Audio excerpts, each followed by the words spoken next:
राधे राधे दोस्तों, स्वागत है आपका आपके अपने चैनल अनन्या ओनली मोटिवेट। लेकर आए हैं बुद्ध की एक नई कहानी जिसका शीर्षक है जब किस्मत खराब हो। यह हम सबके जीवन से जुड़ी हुई कहानी है। हमें उम्मीद है कि गौतम बुद्ध की ये कहानी आपको पसंद आएगी। एक बार की बात है, महात्मा बुद्ध के शिष्य आनंद कहीं जा रहे थे।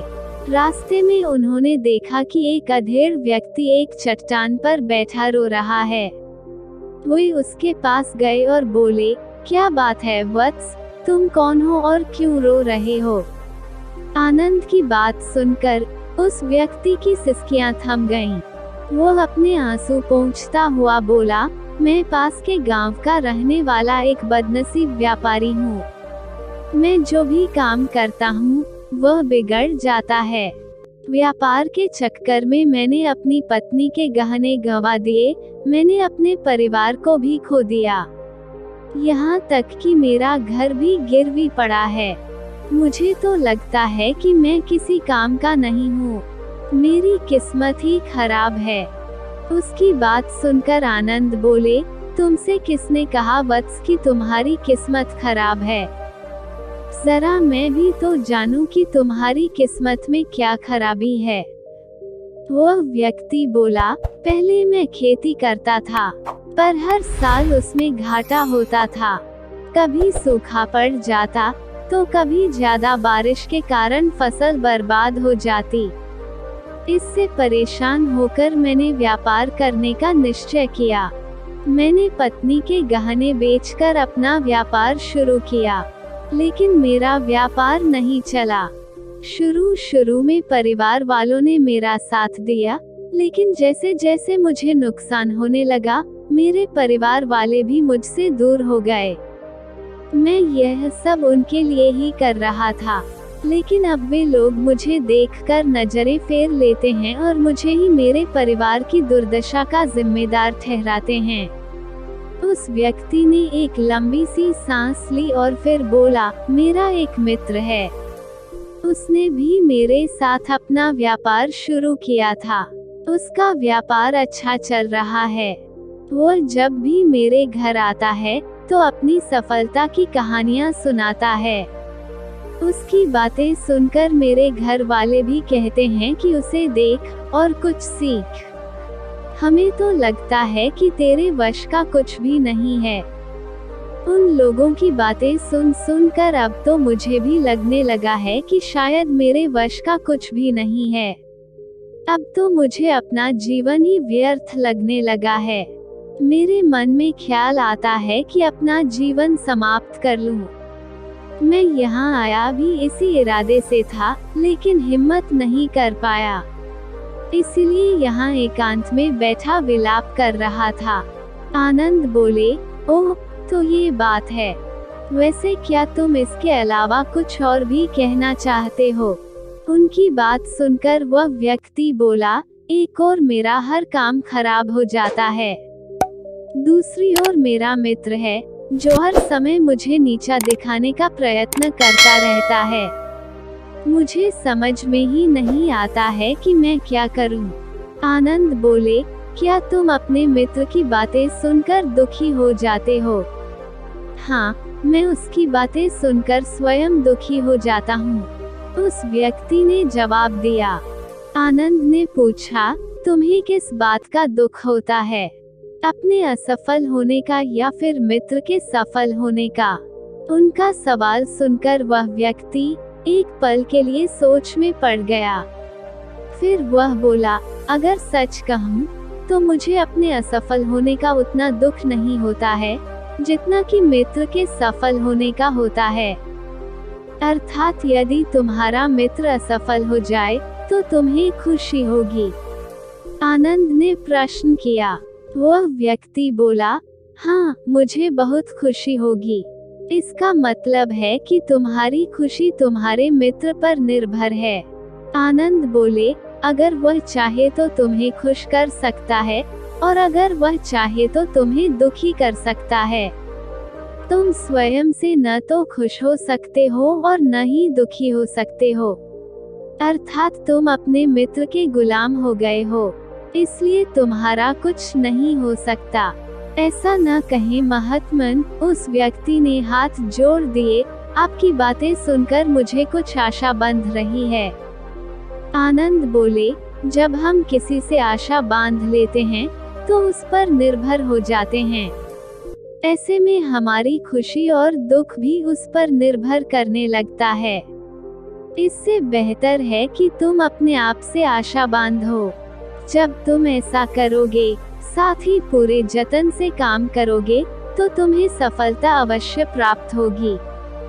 कहते हुए आनंद ने एक पल के लिए उस व्यक्ति की ओर देखा, फिर अपनी बात आगे बढ़ाई। तुम्हें लगता है कि तुम्हारा मित्र तुम्हें दुखी करने आता है, पर अगर विचार करो तो वह बातें तो सच्ची ही कहता है। वो अपने संघर्ष और अनुभव की बातें बताता है। तुम उन बातों से बहुत कुछ सीख सकते हो। तुम्हें इसके लिए उसका धन्यवाद करना चाहिए कि तुम्हें घर बैठे कुछ अनुभव मिल रहे हैं। तुम उन अनुभवों का लाभ उठाओ, नई शुरुआत करो, कर्म करते जाओ, हार मत मानो, एक दिन तुम्हें सफलता अवश्य मिलेगी। आज तुम जिसे अपना बुरा वक्त या बुरी किस्मत कह रहे हो, एक दिन यह बदल जाएगी। इसी के साथ तुम्हारे विचार भी बदल जाएंगे।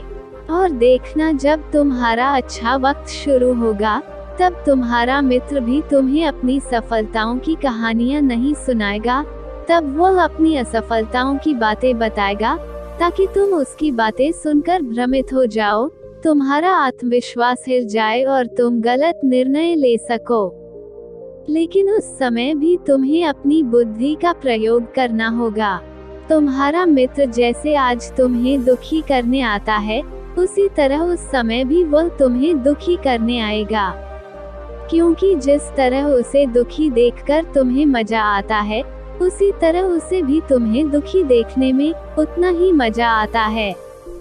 वह व्यक्ति बोला, आपने सही कहा, लेकिन मेरा सबसे बड़ा दुख यह है कि मेरे परिवार के लोग भी इसमें शामिल हैं।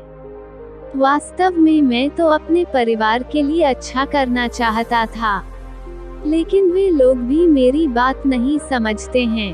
वे भी मुझे गलत कहते हैं और अब तो वे मेरे साथ भी नहीं हैं।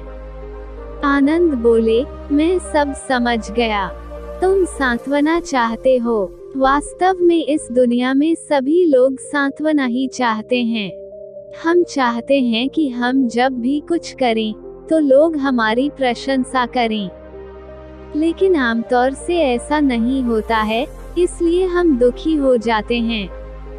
हमें लगता है कि हमारे मित्र, परिवार वाले सब मतलबी हैं। लेकिन तुम अगर किसी को अपना परिवार मानते हो और उसके लिए कुछ करना भी चाहते हो, तो तुम्हें ऐसा क्यों लगता है कि तुम दूसरों के लिए कुछ कर रहे हो? वास्तव में तुम अपनी खुशी के लिए कर रहे हो। इसलिए परिवार के लिए कुछ करना वास्तव में अपने लिए ही करना होता है। लेकिन अगर ऐसा करते समय तुम्हें लगता है कि तुम दूसरों के लिए कर रहे हो, तो तुम दुखी रहोगे। और अगर तुम्हें लगता है कि तुम अपने लिए कर रहे हो, तो तुम खुश रहोगे। क्योंकि जब तुम अपने लिए कुछ अच्छा करते हो या करना चाहते हो, तब तुम्हें सांत्वना की जरूरत नहीं पड़ती है। आनंद की बातें सुनकर उस व्यक्ति के चेहरे के भाव बदल गए। वह बोला, आप सही कह रहे हैं, मैं समझ गया हूँ। अब तक मेरी किस्मत खराब इसलिए थी क्योंकि वह दूसरों के हाथ में थी। अब मैं अपनी किस्मत को अपने हाथ में रखूंगा। मैं फिर से प्रयत्न करूंगा, पूरे मन से काम करूंगा और जब तक सफलता नहीं मिल जाती, चैन से नहीं बैठूंगा। उस व्यक्ति की बात सुनकर आनंद मुस्कुराए और उसे एक छोटी सी डिबिया देते हुए बोले, इस डिबिया को हमेशा अपने पास रखना। इसमें एक ऐसा राज है जो तुम्हें बड़े से बड़े दुख से भी बाहर निकाल लेगा। लेकिन इसे तभी खोलना जब तुम्हारे जीवन में कोई रास्ता न सुझाई दे और तुम्हें लगे कि सब व्यर्थ है। यह दुनिया व्यर्थ है और यहाँ रहना भी व्यर्थ है। उस व्यक्ति ने आनंद को धन्यवाद दिया और दिव्या को लेकर चला गया। उसने नए उत्साह के साथ फिर से अपना व्यापार आरंभ किया। उसका व्यापार चल निकला। अपनी मेहनत और लगन के बल पर वह एक बड़ा व्यापारी बन गया। परिवार वाले भी उसके साथ आ गए और उसका जीवन हंसी खुशी बीतने लगा। अब वो भूतकाल का रोना छोड़ चुका था। वो भविष्यकाल की भी चिंता नहीं करता था, बस अपने वर्तमान को संवारने में लगा रहता था। और जो कुछ भी वह करता था, वह अपने लिए करता था, अपनों के लिए करता था। इसलिए वह प्रसन्न था। उसके जीवन में अब कोई दुख नहीं था।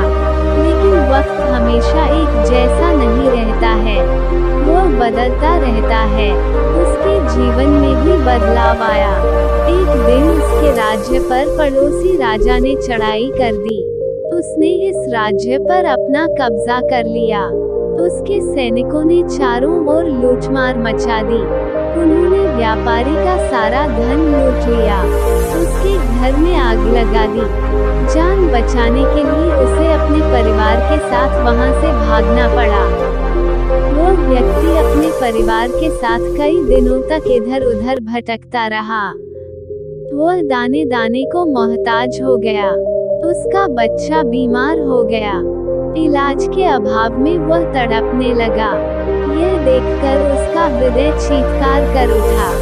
वो कैसे अपने बच्चे का इलाज कराए? उसके पास तो खाने के लिए भी पैसे नहीं थे। ऐसे में उसे एक बार फिर निराशा ने घेर लिया। उसे लगने लगा कि उसका जीवन व्यर्थ है, सारी दुनिया व्यर्थ है, किसी भी बात का कोई मतलब नहीं है। भले ही आप जीवन में कितना भी कुछ कर लो, कितनी भी सफलता हासिल कर लो, पर अंततः यह जीवन समाप्त ही होता है। तो फिर ऐसे में जीवित रहने का क्या फायदा? इससे तो अच्छा है कि वो अपना जीवन समाप्त कर ले। लेकिन तभी उसके दिमाग में आनंद की दी हुई दिव्या कौन थी? उसने उत्सुकता के साथ उसे खोला। दिव्या के भीतर एक पर्ची रखी हुई थी। पर्ची पर कुछ लिखा हुआ था। उसे पढ़कर उसकी आंखों के आगे छाया निराशा का अंधेरा छंट गया और वो मुस्करा पड़ा।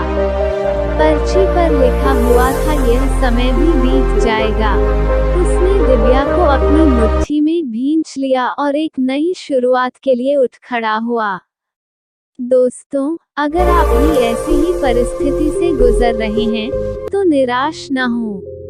अपने अतीत पर शोक मत करें, नहीं भविष्य की चिंता करें। अपने वर्तमान को जिएं और उसे बेहतर बनाने के लिए सच्चे मन से प्रयत्न करें।